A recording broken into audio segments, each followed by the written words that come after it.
have grapes, blackberries, peppers, carrots, broccoli. We're trying to live self-sustainable enough to survive an apocalypse. The heart of Dennis's food production system is the minuscule miracle plant called duckweed. It not only purifies your water, Ito but since yung it has as pataas. much protein as soy, they feed it to the fish, their livestock. Ito yung sa may papunta sa banyo. Ito yung banyo nila. Mataas They can eat yung it themselves. You know, this stuff's getting so Lorry. cheap. We have so much of it. We should make a protein shake out of it. para makita ni Hans. Just try it out. Yeah. Okay. Here. Ready? So, yan. It's like lettuce. Kita mo, In the event that a coronal mass ejection does strike, papunta any sa appliances kwarto powered by nila. electricity will be useless.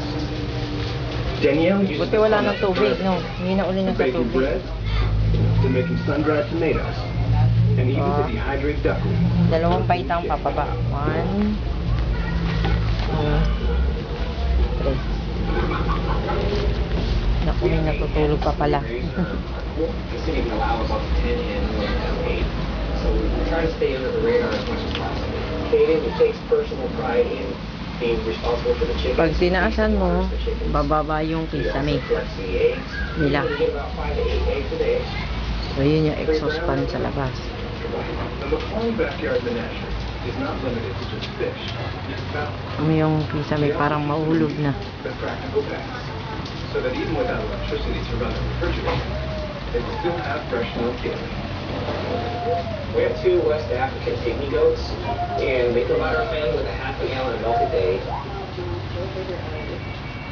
My son Kaden actually named the girl Honey, and our daughter named the boy Shotzi, because if we name our goats, then they're not considered livestock.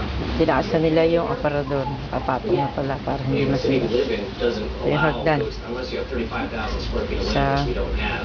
So by letting our Dalawa. kids name Ito goats, dun we've sa actually got to keep them. banyo. Look, Kaden, Okay. Dennis thinks